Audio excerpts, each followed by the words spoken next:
Hello, my name is Gregory Moore, and I will be presenting on More Than an Athlete, talking about the life of a student athlete. This is what people think about when they hear the term student athlete. Playing in front of large crowds with the spotlight on them, they believe in all of the glamour and fame that come with being a student athlete at an NC2A college. But I am here to present on the other side of that coin, the side that many people don't get to see about the struggles that come with being a student athlete. The hours of long practices, the extra hours of meetings, and putting in work in the weight room and on the field to increase their physical prowess to be able to perform the sport that they play. And then after all of this is completed, then spending time in the classroom and after hours putting in time on their homework to be able to maintain their NCAA eligibility. This is the average daily schedule of a student athlete, with their day starting at 5 a.m. and ending no later than 9:30 all the way until midnight. This goes well beyond the schedule of a full-time job, and this is what a student athlete must go through on a daily basis.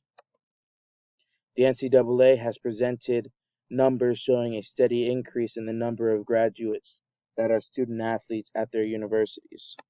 No matter their gender, their race or ethnicity, or their sport, the NCAA will have you believe that these student athletes are increasingly more successful throughout the years at colleges and universities.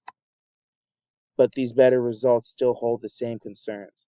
What the NCAA will not tell you is that student athletes who become academically ineligible because of their grades are not included in these numbers.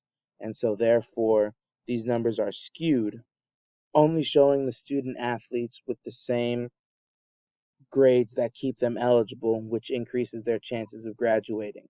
But the Sports Journal has reported in articles as recent as this year on the concerns about graduation rates, the student athletes' academic success while they are in school, and their career readiness once they have graduated.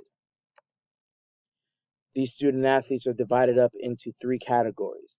There are the pro-bound athletes who believe that athletics are their only way in and their only way out, with college only being a bus stop leading them into the pros. These athletes do not believe that academics matter, and they do not need it where they are going, which is hopefully professional.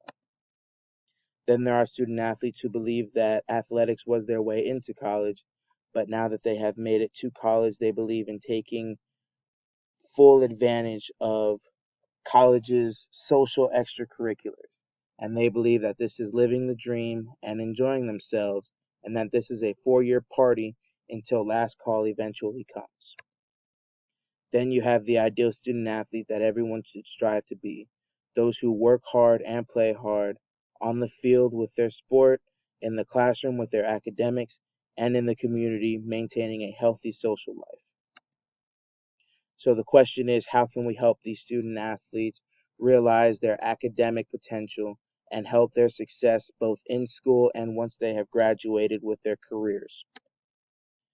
The first step and the most important one based on qualitative research is changing the narrative. There is a social stigma or stereotype of student athletes around campus between other students, regular students, and faculty and staff.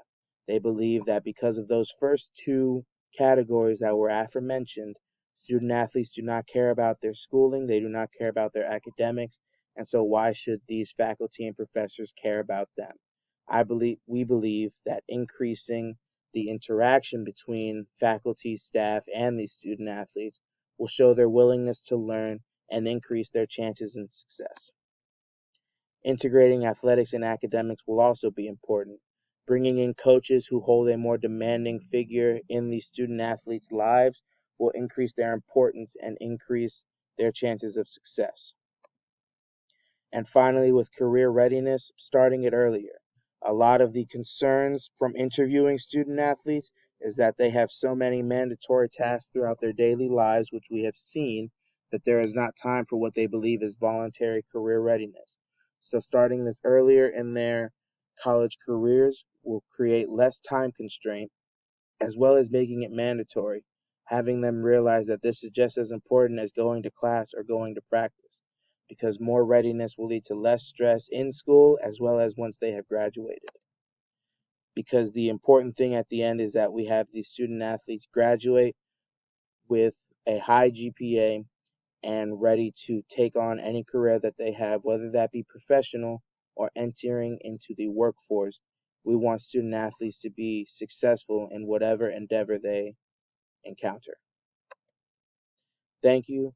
All graphs and charts were brought to you by the NCAA.org.